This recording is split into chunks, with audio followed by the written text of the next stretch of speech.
फिर से आप सभी का स्वागत है हमारे YouTube channel geography bye Rohtas sir. Today's topic is migration यानी कि प्रवास।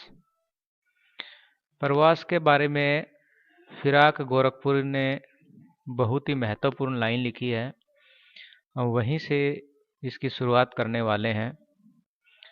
सर जमीन ए हिंद पर अक़वाम ए आलम के फिराक कारवां बसते गए हिंदुस्तान बनता गया।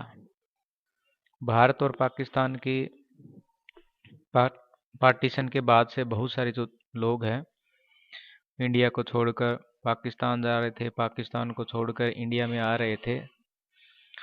इसके बारे में उन्होंने बताया है कि सर जमीन ए हिंद पर अक़वाम ए आलम के फिराक यानी कि कारवां बसते गए और हिंदुस्तान बनता गया। धीरे धीरे लोग हैं जो दूसरे देशों से आकर इंडिया के अंदर रहने लगे और इंडिया के अंदर बसते गए। माइग्रेशन, जिसको हिंदी में हम प्रवास बोलते हैं। प्रवास है क्या? Migration, the movement of people from one place to another is known as migration. लोगों का एक जगह से दूसरी जगह पर जो मूवमेंट होता है उसी को हम क्या बोलते हैं? प्रवास बोलते हैं। किस प्रकार जो लोग हैं एक जगह से दूसरी जगह पर जो आते जाते हैं उसी को हम क्या बोलते हैं? माइग्रेशन यानी कि प्रवास। ज्योग्राफर स्टडीज फ्रॉम वेयर मतलब कहाँ से लोग आते हैं, peoples. Migrate and to where they migrate, कहाँ से लोग आते हैं, कहाँ वो जाते हैं, कहाँ माइग्रेट हो जाते हैं। इन सब चीज़ों की स्टडी यहाँ पर की जाती है। They also study why they migrate. जो भूगोलवेता वो ये भी जानने की कोशिश करता है, वो इसका अध्ययन करने की कोशिश करता है कि वाई दे माइग्रेट, लोग क्यों मूवमेंट करते हैं, क्यों प्रवास करते हैं। तो migration a permanent move to a new location, यदि कोई व्यक्ति एक जगह को छोड़कर यहाँ से, मान लीजिए ये ए प्लेस है, यहाँ से छोड़कर कोई व्यक्ति जो है दूसरी जगह मूव करता है, यानी कि ये हमारी जो लोकेशन बी है यहाँ पर यदि कोई आता है तो इसका मतलब है कि ए से मूव की तरफ यानी बी की तरफ वो जाता है, तो इसी को हम क्या बोलते हैं? माइग्रेशन। तो ये हमारा सोर्स होगा, सोर्स, और ये हमारा रहेगा यहाँ पर डेस्टिनेशन। तो from source to destination the peoples are moving, that's call is migration. Basic concept of migration, इस चैप्टर में हम डिस्कस करेंगे कि माइग्रेशन यानी कि प्रवास से जुड़ी हुई और कौन कौन सी मुख्य जो बातें हैं, संकल्पनाएं हैं, उनके बारे में डिस्कस करेंगे। तो यहाँ पर देखिए काफ़ी सारी जो बेसिक संकल्पनाएं दी गई हैं, जिसमें माइग्रेशन है, माइग्रेंट है, एक्सटर्नल माइग्रेशन है, इमिग्रेशन है, एमिग्रेशन, जिनको हम उत्प्रवास और आप्रवास बोलते हैं। एक्सटर्नल मतलब बाह्य माइग्रेशन और माइग्रेंट मतलब प्रवासी। इंटरनल माइग्रेशन, इंटरनल माइग्रेशन का मतलब होता है किसी देश के अंदर ही पीपल एक जगह से दूसरे जगह पर जाते हैं। इसके अंदर हम पढ़ेंगे स्ट्रीम, इसकी 4 स्ट्रीम है। There are 4 stream of internal migration. फिर स्टेप वाइज माइग्रेशन यानी कि पद सोपान माइग्रेशन। कम्यूटिंग, डेली लोग आते जाते हैं घर को छोड़कर शहर के अंदर या अपने काम के वाले एरिया के अंदर। और यह है ट्रांस ह्यूमेंस, जिसको बोलते हैं ऋतु प्रवास। तो one by one in concept को जानने की कोशिश करते हैं। तो इसमें सबसे पहले हमारा है माइग्रेशन। जैसा कि मैंने आपको पहले ही बताया था कि migration is the movement of people. यहाँ पर क्या, लोगों का जो आवागमन है या एक जगह को छोड़कर दूसरे जगह लोग शिफ्ट हो जाते हैं, उसी को हम बोलते हैं माइग्रेशन यानी कि प्रवास। माइग्रेंट यानी कि जो प्रवासी, प्रवासी कौन होता है? If the place of last residence is different from the place of enumeration. मान लीजिए कोई लोग पहले, इसका जो है पहले ये यहाँ रहता था ए जगह पर, ठीक है, और जब जनगणना हो रही थी तो ये था बी जगह पर। इसको यहाँ पर इन्यूमरेट किया गया, काउंट किया गया। तो इसका मतलब है इसका जो प्लेस ऑफ लास्ट रेजिडेंस ए था is different from the place of enumeration, या कि यहाँ पर इसकी गणना हो रही है तो इसको हम बोलेंगे प्रवासी। मतलब ये इस जगह को छोड़कर यहाँ आ गया और यहाँ पर इसकी जनगणना हुई है, तो इसका मतलब ये यहाँ पर प्रवासी है।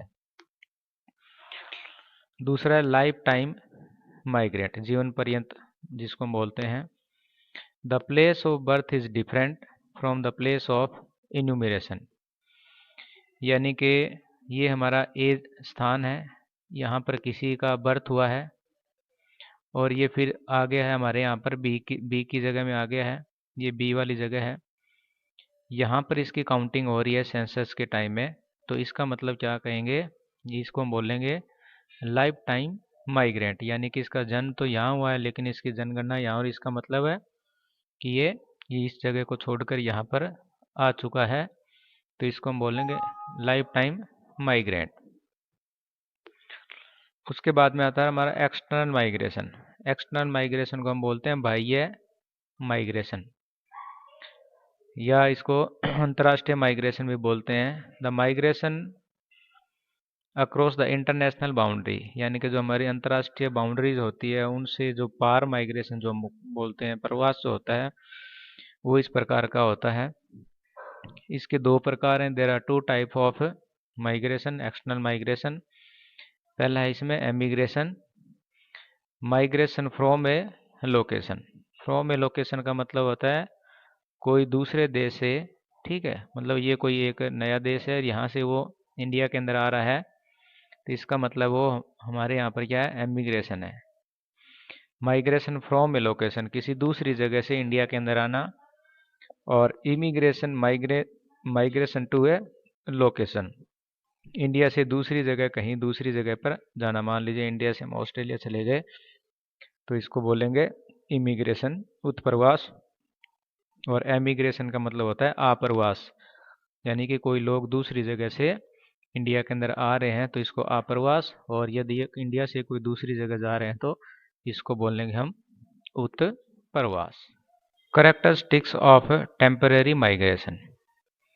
टेम्परेरी मतलब अस्थायी माइग्रेशन, ये इस प्रकार का माइग्रेशन है जो कुछ समय के लिए किया जाता है। वो एक दिन के लिए हो सकता है, कुछ हफ्तों के लिए हो सकता है, कुछ महीनों के लिए भी हो सकता है, या कुछ सालों के लिए हो सकता है, लेकिन वो परमानेंट नहीं होता है।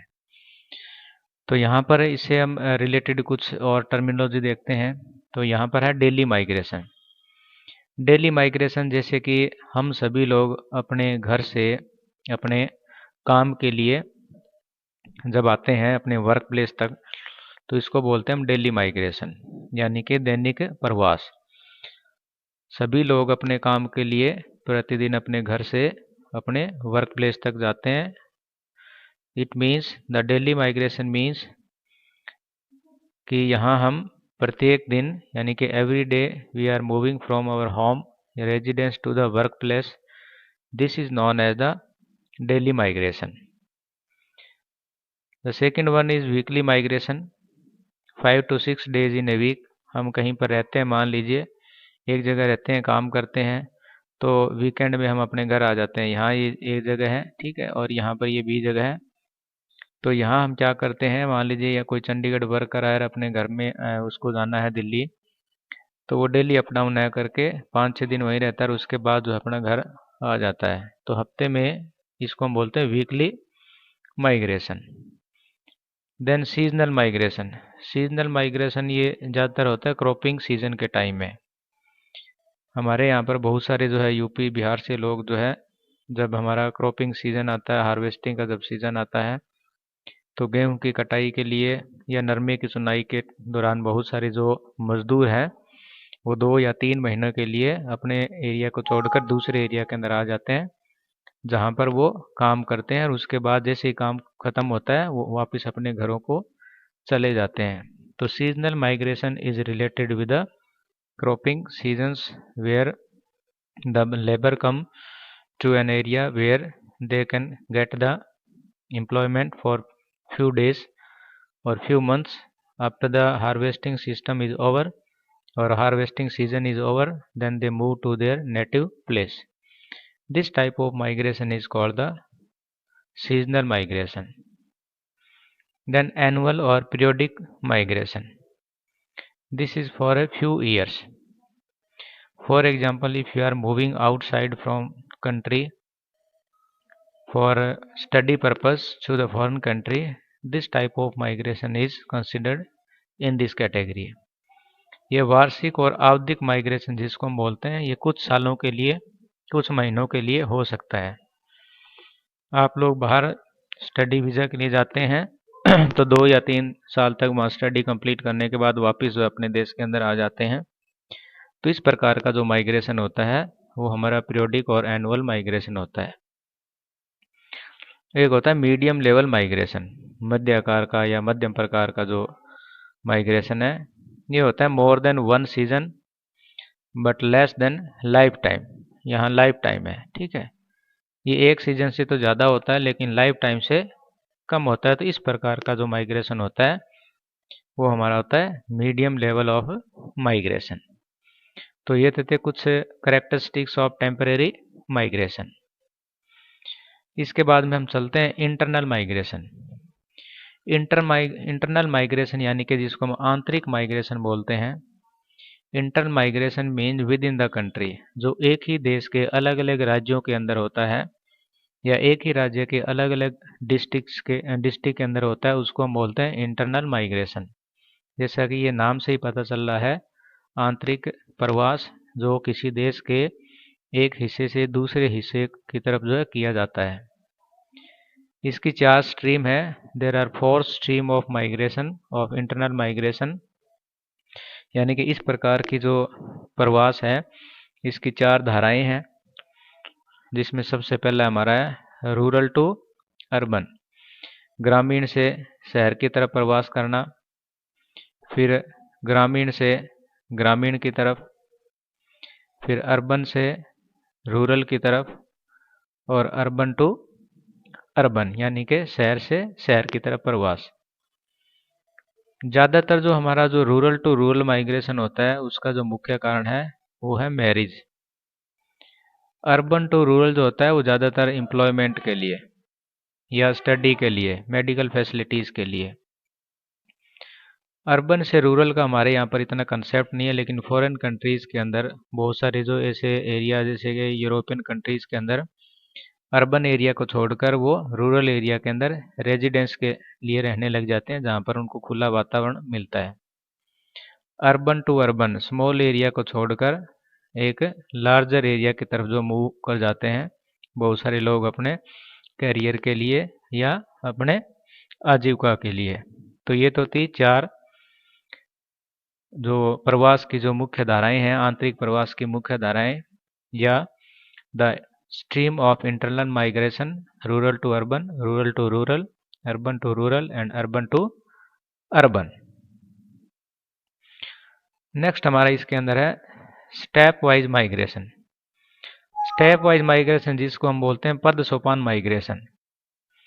पद सोपान माइग्रेशन का मतलब होता है कि यहाँ पर जो माइग्रेशन होता है वो सबसे पहले हम गांव को छोड़कर rural to small town, then big cities, यानी कि सबसे पहले हम गांव में रहते हैं, रूरल एरिया के अंदर रहते हैं, रूरल से हम फिर जाते हैं एक स्मॉल टाउन के अंदर, ठीक है, छोटा कस्बा, और फिर वहाँ से फिर हम क्या है मेट्रो सिटी के अंदर जो है मूव कर जाते हैं।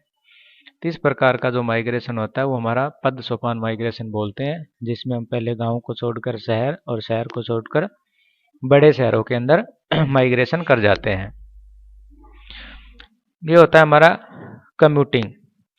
कम्यूटिंग का मतलब होता है जैसे कि अपनगरीय यातायात में दिग परिवर्तन।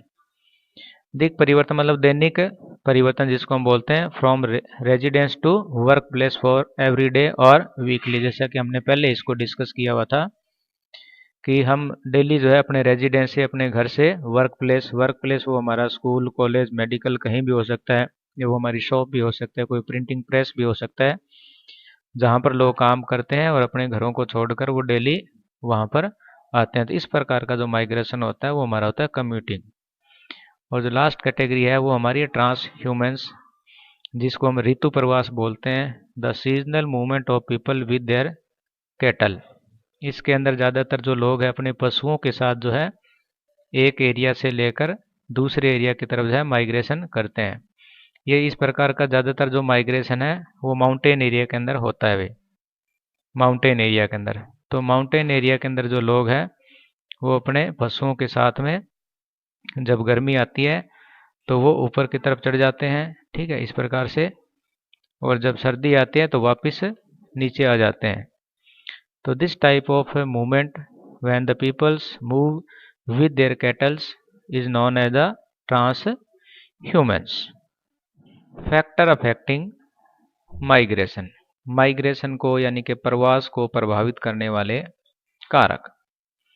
इसमें मुख्य रूप से दो कारक आते हैं। पहला है हमारा पुश फैक्टर और दूसरा है पुल फैक्टर। यानी कि पुश मतलब प्रतिकर्ष और पुल मतलब अपकर्ष, दो प्रकार के इसमें फैक्टर आते हैं। पुश का मतलब होता है to move out from a place, यानी कि एक जगह से जब लोग एक जगह को छोड़कर दूसरी जगह पर जाते हैं, ठीक है, तो किसकी वजह से जाते हैं, वहां पर कुछ चीजों की कमी हो सकती है। It induce people to move out of their current location, जहां पर जो लोग रह रहे हैं उसको छोड़कर वो किसी दूसरी जगह पर चले जाते हैं। किसकी वजह से? लैक ऑफ एजुकेशन, शिक्षा की कमी, हेल्थ की कमी, रोजगार की कमी, मनोरंजन की कमी।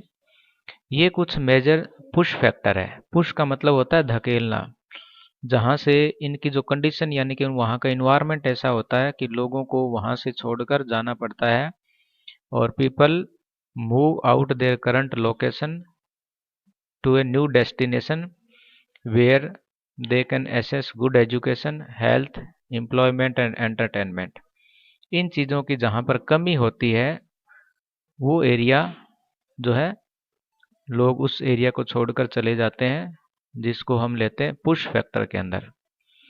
दूसरा होता है हमारा पुल फैक्टर। पुल का मतलब है टू अट्रैक्ट, अट्रैक्ट करना, आकर्षित करना। आकर्षित कौन करता है?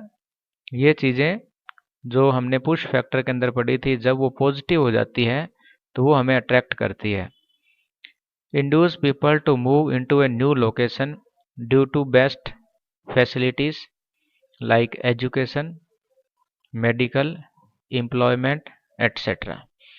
यानी कि जहाँ पर लोगों को अच्छी शिक्षा, अच्छी मेडिकल सुविधा और एम्प्लॉयमेंट के जहाँ पर ज़्यादा चांस होते हैं, रोजगार के ज़्यादा जो उनको चांस होते हैं, उस एरिया के अंदर लोग परमानेंटली सेटल हो जाते हैं।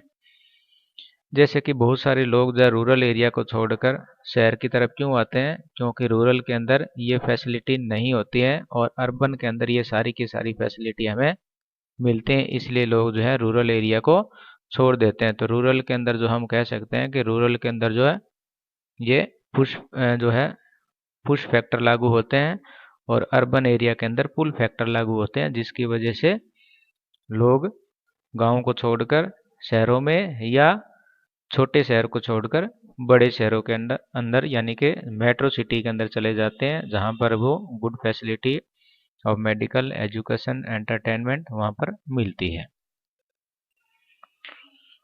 अब हम करते हैं इसमें economic push and pull factor, यानी कि आर्थिक पुल और पुश फैक्टर। जो आर्थिक यानी कि जो हमारे आर्थिक जो कारण है उसके अंदर पुश फैक्टर भी है, पुल फैक्टर भी है। सबसे पहले हम बात करते हैं कि most common reason for migration. ज़्यादातर जो लोग हैं वो एक जगह को छोड़कर दूसरी जगह क्यों चले जाते हैं? आर्थिक कारणों की वजह से। ठीक है, ये आर्थिक कारणों की वजह से होती है। मान लीजिए जैसे कि हमें पैसा चाहिए, पैसा कमाने के लिए लोग ज़्यादातर जो है दूसरे देशों में या दूसरे एरिया के अंदर मूव कर जाते हैं। दूसरा यहाँ पर आता है the lack of basic infrastructure. वहाँ पर जो मुख्य जो हमारी जो मूलभूत जो अवसंरचना होती है उनकी कमी होती है, जिसमें यदि हम बात करें तो स्वास्थ्य की और शिक्षा की। यदि ये दो चीज़ें कहीं नहीं है तो लोग उस एरिया के अंदर रहना पसंद नहीं करते हैं। The relative attractiveness of a region can shift with economic change. और धीरे धीरे फिर ये इकोनॉमिक चेंज के अंदर चेंज हो जाते हैं, परिवर्तित हो जाते हैं। फॉर किसके लिए? द बेटर जॉब अपॉर्चुनिटी और बेसिक फैसिलिटी। तो लोग जो बेसिक फैसिलिटीज़ के लिए और जॉब अपॉर्चुनिटीज़ के लिए उन एरिया को छोड़कर दूसरे एरिया के अंदर मूव आउट कर जाते हैं। ये तो था हमारा economic push and pull factor, यानी कि आर्थिक प्रतिकर्ष और अपकर्ष कारक। नेक्स्ट हमारा cultural push and pull factor है, सांस्कृतिक प्रतिकर्ष और अपकर्ष कारक। संस्कृति की बात करें हम तो इसमें देख सकते हैं कि the force international migration is a cultural push factor. जो अंतर्राष्ट्रीय माइग्रेशन होता है वो एक सांस्कृतिक पुश फैक्टर के अंदर आता है, जिसमें स्लेवरी, दासता और पॉलिटिकल इंस्टेबिलिटी यानी कि राजनीतिक अस्थिरता, युद्ध और लोकल कन्फ्लिक्ट, वहाँ के जो घरेलू झगड़े हैं, यानी कि जहाँ पर दासता की प्रथा पाई जाती है, जहाँ पर राजनीति अस्थिर है, ठीक है, युद्ध होते रहते हैं या आपस में लोगों में झगड़े होते रहते हैं, ऐसे एरिया में लोग कम रहना पसंद करते हैं और वहाँ पर जो है वहाँ से फिर वो लोग मूव आउट कर जाते हैं एक नई डेस्टिनेशन में जहाँ पर ये चीज़ें ना हो। Refugees are the best example of this type of migrations. Refugee कौन होते हैं? The peoples who have been forced to migrate from their home. इनको ज़बरदस्ती अपने घरों से निकाल दिया जाता है।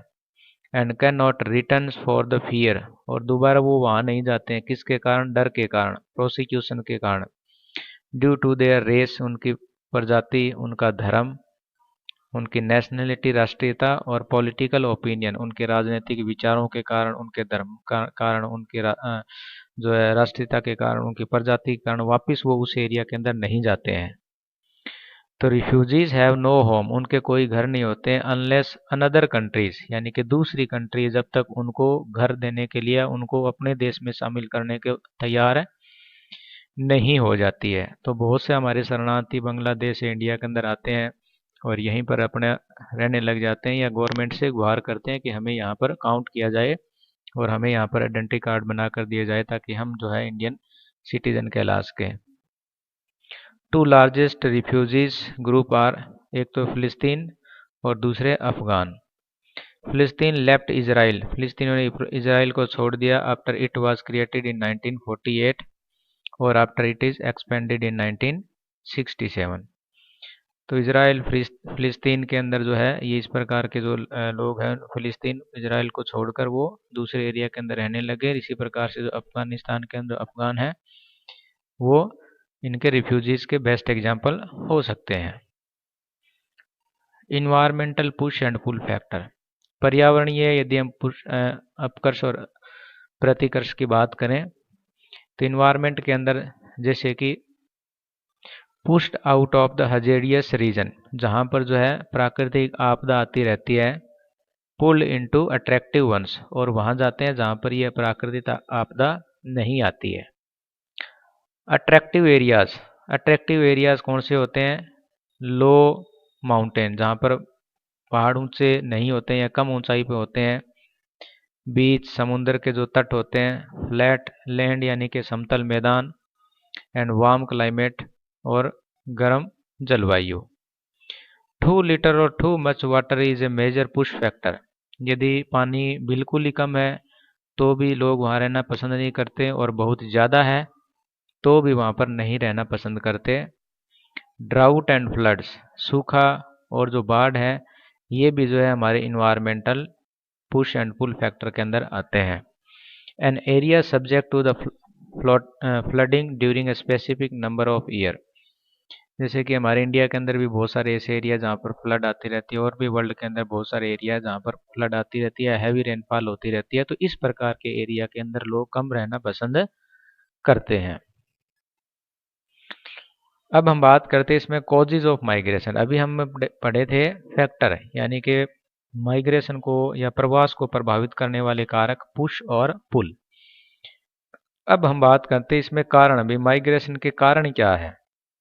तो माइग्रेशन के कारणों में सबसे पहला जो कारण है वो है हमारा मैरिज, यानी कि शादी। ज़्यादातर रूरल एरिया के अंदर जो फीमेल्स हैं वो आफ्टर मैरिज अपने घर को छोड़कर दूसरों के घर यानी कि अपने हस्बैंड के घर पर रहना रहने लग जाती हैं। तो सबसे पहला है, यानी कि यदि ज़्यादातर हम देखें तो रूरल एरिया के अंदर जो मैरिज है ये एक सबसे बड़ा कारण है। दूसरा है एम्प्लॉयमेंट यानी कि रोज़गार। ज़्यादातर जो लोग हैं रोज़गार की तलाश में गांव से शहर की तरफ, रूरल से अर्बन की तरफ, या एक छोटे एरिया से यानी कि छोटे रूरल से वो बड़े रूरल की तरफ यानी कि मेट्रो सिटी के अंदर, या अपने इंडिया को छोड़कर दूसरे देशों के अंदर इंटरनेशनल माइग्रेशन कर जाते हैं। किसके लिए? रोजगार के लिए, अपनी आजीविका कमाने के लिए, अपने कैरियर को आजीविका कमाने के लिए। ज़्यादातर जो माइग्रेशन होता है वो एम्प्लॉयमेंट के लिए ही होता है। थर्ड हमारा इसके अंदर है एजुकेशन एंड कैरियर, यानी कि शिक्षा और वृत्ति। ज़्यादातर जो बच्चे हैं, यंगस्टर जो हैं, वो क्या करते हैं? अच्छी शिक्षा लेने के लिए गांव से शहर, या शहर से मेट्रो सिटी, या मेट्रो सिटी से फिर जो है फॉरेन कंट्रीज़ के अंदर जो चले जाते हैं। तो शिक्षा भी जो है एक प्रवास का कारण हो सकती है। इसके साथ साथ में कैरियर बनाने के लिए बहुत सारे बच्चे हैं जो अच्छी शिक्षा लेने के बाद कहीं पर ट्यूशन वगैरह या अपने लिए एम्प्लॉयमेंट की तलाश के लिए वो दूसरे एरिया के अंदर माइग्रेट कर जाते हैं।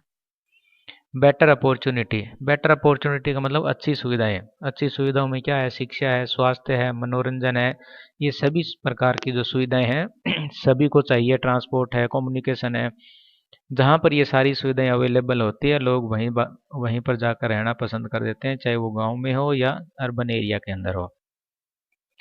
सोशल इनसिक्योरिटी, सोशल इनसिक्योरिटी का मतलब होता है असामाजिक, जो सामाजिक सुरक्षा, असुरक्षा। बहुत सारे ऐसे एरियाज होते हैं जहाँ पर जो कोई जाति या कोई धर्म है अपने आप को जो इन्फीरियर महसूस करता है, ठीक है, डरा हुआ महसूस करता है, या माइनॉरिटीज़ के अंदर उनको काउंट किया जाता है, जहाँ पर एक जो है रिच कास्ट या दूसरे जो लोग हैं उनके ऊपर डोमिनेट कर जाते हैं। तो ऐसे समाज के अंदर, ऐसे एरिया के अंदर जहाँ वो अपने आप को सामाजिक दृष्टि से असुरक्षित मानते हैं, इनसिक्योर मानते हैं, दे ऑल्सो मूव और they left that area and move to a new areas where there is no social issues. तो इस प्रकार के जो कारण हैं ये हमारे मुख्य कारण हैं माइग्रेशन के। तो इसमें मैंने 5 जो कारण डिस्कस किए। पहला marriage, employment, education and career, better opportunity and social insecurity. यहाँ आप देख सकते हैं कि इंटरनेशनल माइग्रेशन का एक जो है मैप के द्वारा दिखाने की कोशिश की गई है कि ये सबसे ज़्यादा, ये जो हमारा एशिया कॉन्टिनेंट है, यहाँ से लोग मूव आउट करते हैं अमेरिका की तरफ, यानी कि अमेरिका और कनाडा की तरफ। उसके बाद में फिर यहाँ से देखिए यूरोप की तरफ भी काफ़ी सारे लोग जो है मूव आउट कर रहे हैं। यूरोपियन लोग खुद जो है अमेरिका की तरफ मूव आउट कर रहे हैं, यानी कि माइग्रेट कर रहे हैं, और इधर में साउथ अमेरिका से नॉर्थ अमेरिका की तरफ। और साथ साथ में हमारे एशिया से लोग जो है इधर में ऑस्ट्रेलिया की तरफ भी प्रवास कर रहे हैं। यहाँ एक देखने वाला तथ्य ये है कि जो ये हमारा साउथ, ये जो अफ्रीका कॉन्टिनेंट है और ये जो हमारा साउथ अमेरिका है, यहाँ पर लोगों का जो प्रवास है काफ़ी कम है। हालांकि साउथ जो अमेरिका है वहाँ से हमारे यहाँ पर यानी कि एशिया कंट्रीज़ के अंदर भी लोग आए हैं। लेकिन आप देख सकते हैं कि अफ्रीका के अंदर किसी भी देश से कोई भी लोग इस यहाँ ट्रांसफ़र होकर नहीं आए, बल्कि यहाँ से ऑस्ट्रेलिया, अमेरिका, यूरोपियन, ठीक है, इस इसकी तरफ ये ज़्यादा मूव आउट करें। तो ये दिखाता है कि ये हमारे साउथ अमेरिका, अफ्रीका, ये जो ऐसे कंट्रीज है जो इक्वेटर के आसपास में सिचुएटेड है, यहाँ पर उन बेसिक सुविधाओं की कमी है जो ये बेसिक सुविधाएं नॉर्थ अमेरिका के अंदर या कनाडा के अंदर या यूरोपियन कंट्रीज के अंदर मिलती है। तो इसलिए ज़्यादातर लोग जो है उन सुविधाओं का लाभ लेने के लिए, चाहे वो एजुकेशन के रूप में हो, मेडिकल के रूप में हो, एंटरटेनमेंट के रूप में हो, बिजनेस के रूप में हो, ठीक, इकोनॉमिक के रूप में हो, तो इसलिए लोग ज़्यादातर इस एरिया की तरफ मूव करें यानी कि प्रवास कर रहे हैं। Consequences of migration.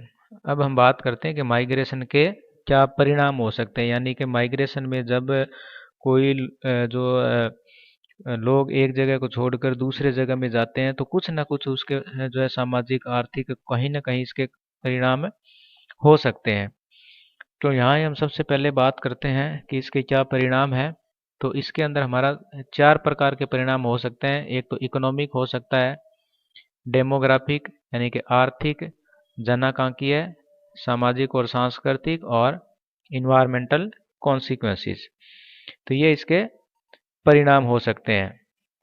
तो इसमें हम सबसे वन बाय वन डिस्कस करते हैं। यहाँ देखिए इकोनॉमिक एंड सोशल कॉन्सिक्वेंसेस। आर्थिक जो परिणाम है इसके अंदर सबसे पहले क्या हो सकता है कि remittances from the international migration. एक तो ये होता है कि यहाँ से कोई लोग दूसरे एरिया के अंदर गए हैं, जैसे कि पंजाब से बहुत सारे लोग जो कनाडा के अंदर रहने लगे हैं, तो वो अपने घरों को पैसा भेजते हैं, तो रेमिटेंसीज करते हैं वो इंटरनेशनल माइग्रेंट, यानी कि जो लोग बाहर देशों में रहते हैं तो वो वापस अपने घर में यानी कि इंडिया के अंदर पैसा भेजते हैं। तो हमारे यहाँ पर जो है फॉरेन का जो मतलब जो है मनी है वो ज़्यादा हमारे यहाँ पर आ सकती है, या जिस एरिया से जो लोग दूसरी जगह में रहते हैं वहाँ से जब वो पैसा भेजते हैं तो हमारे यहाँ पर इसका इजाफा हो सकता है। सोर्स ऑफ फॉरेन एक्सचेंज का एक स्रोत बनता है भी, यानी कि दूसरे देशों के साथ हम जो वस्तु विनिमय या व्यापार करते हैं तो उसका भी एक ये हमारा कारण हो सकता है, इसका एक परिणाम हो सकता है। इसके बाद में remittances use for the paying डेप्ट, मैरिज और एजुकेशन लोन। और वो जो रेमिटेंसीज है, मान लीजिए लोग वहाँ पर रहते हैं चाहे हमारे यहाँ पर रहते हैं, तो वो उस पैसों का उन रेमिटेंसीज का जो यूज़ करते हैं किसके लिए, अपना जो कर्ज उतारने के लिए, पेइंग डेप्ट के लिए, शादी के लिए और शिक्षा के लिए। तो ये आर्थिक कारण या आर्थिक परिणाम हो सकते हैं। सोशल कॉन्सिक्वेंसेज यानी कि सामाजिक परिणाम।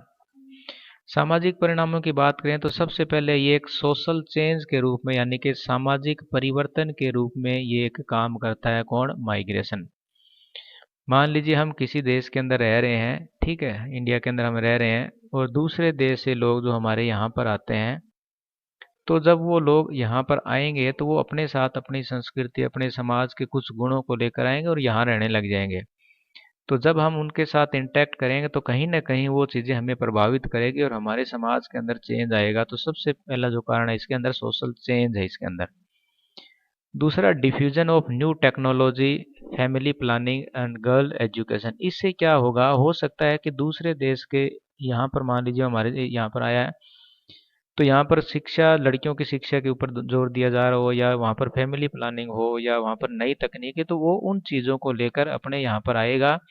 इससे क्या होगा, इन विचारों का हमारे समाज के अंदर फैलाव होगा और हमारे समाज के अंदर भी परिवर्तन आएगा। Create social vacuum and sense of anti social activities. कई बार क्या है, इसे एंटी सोशल एक्टिविटी जो असामाजिक जो गतिविधियां वो भी क्रिएट हो सकती है, क्योंकि एक ही जगह पर जब अलग अलग देशों के अलग अलग धर्मों के लोग रहते हैं तो वहाँ पर जो कन्फ्लिक्ट होना पॉसिबल है, और उसी कन्फ्लिक्ट की वजह से दो कल्चर के अंदर जो एक सामाजिक अलगाव जिसको हम बोल सकते हैं, वो सेग्रेशन जिसको हम बोलते हैं, हो सकता है। तो ये कुछ इसके सामाजिक परिणाम हो सकते हैं।